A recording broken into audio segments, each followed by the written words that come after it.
Morning,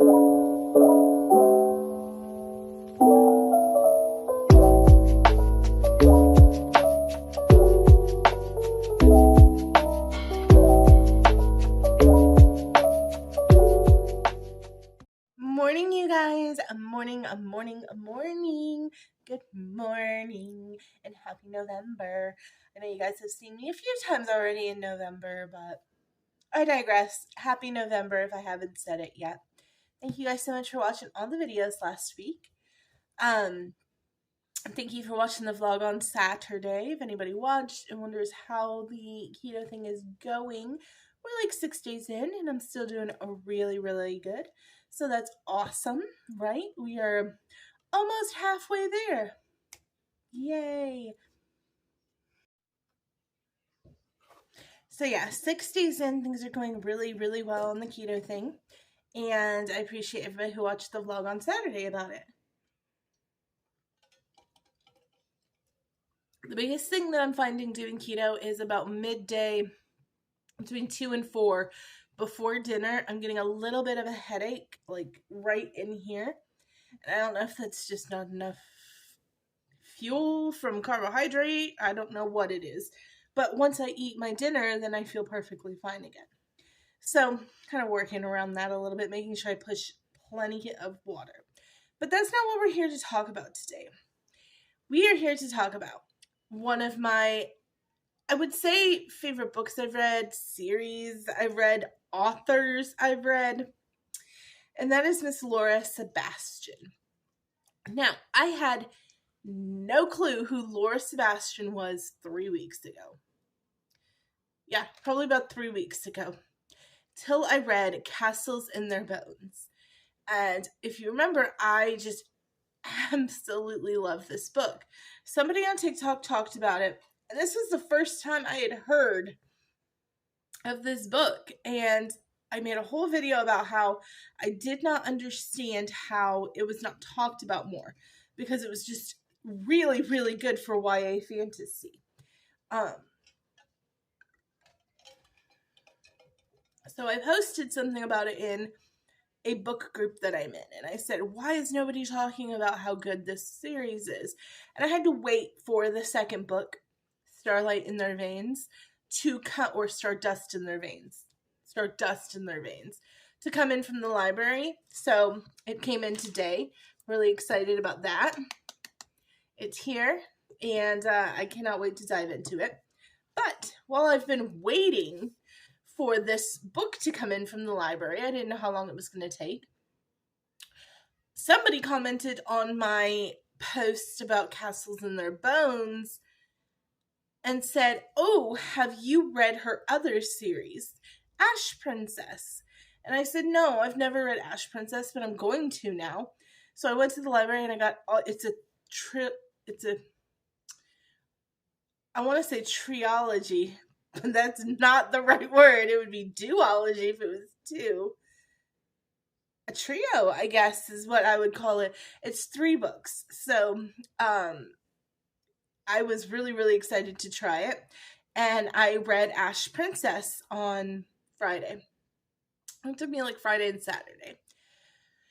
And holy smokes, you guys. That book is so good. I almost so far like Ash Princess a little bit more than I liked Castles in Their Bones. The Ash Princess, what is it about? So it's basically about,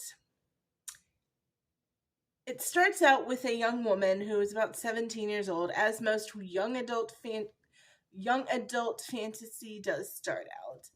And her kingdom has already been taken over by the Kaiser, who is from a conquering land, and that's what they do. They conquer other lands. And she is in his care. Not a slave, but he calls her the Ash Princess, and he whips her and tortures her, and etc., etc. So it is dark in many points. It's very dark in many points.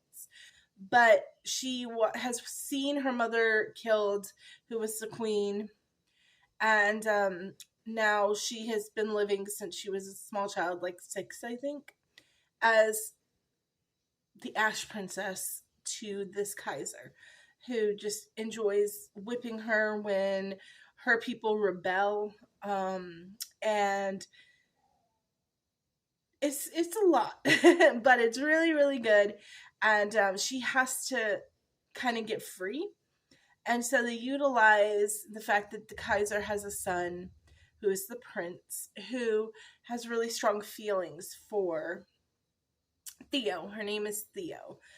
In the book, they call her Theo, Thora. She has multiple names. In the book, I believe Theodora is her real name.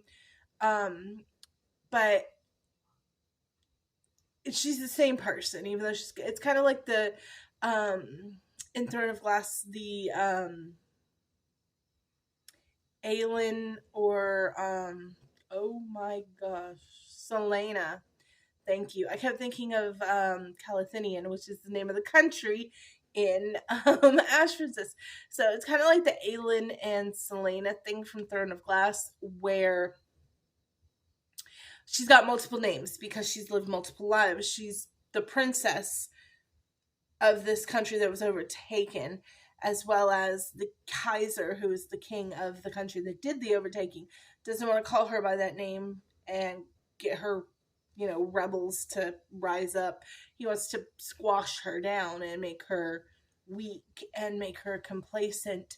And so he uses a different name, Thora, Lady Thora, for her. So she ends up meeting up with some rebels who infiltrate the palace. One of them is her childhood playmate and best friend named Blaze. And Blaze has a plan to get them all out of there. And so they kind of go along with that plan. And at least Ash Princess was essentially just her, I don't want to say enslavement, or I don't know what it was. Her getting free of the Kaiser's control, getting out of the palace. And so that's what the whole Ash Princess is about. It sets the characters, it sets the setting, who your protagonist, antagonists are going to be. And at the end, spoiler alert, the little crew, which is Blaze and her and the prince, who is the Kaiser's son, they take him captive, and they all get on a boat and they're sailing the fuck out of there. But the next book is called Lady in Smoke, and I am sure that it is going to have to do with probably the rebellion. And then the third book is called Ember Queen. I'm not sure what that's about, if that's in reference to her becoming queen again. I'm not sure, but I'm excited for that one. It's very much also a love story in a way too, but she's kind of picking between Blaze and the prince, and she's going back and forth. And I don't know which way. Honestly, I have no clue which way in this series she's actually gonna go, but it's a really, really, really good series. And so far, Laura Sebastian is one of my favorite new authors that I have found this year. Because I have enjoyed everything that I have read by her, and I am excited to keep reading more. But I love you guys so, so much. If you like YA fantasy, pick up a Laura Sebastian book, whether it's Castles in Their Bones or Ash Princess. Both of them have been phenomenal. So, love you guys so, so much, and have a great rest of your week. Bye now.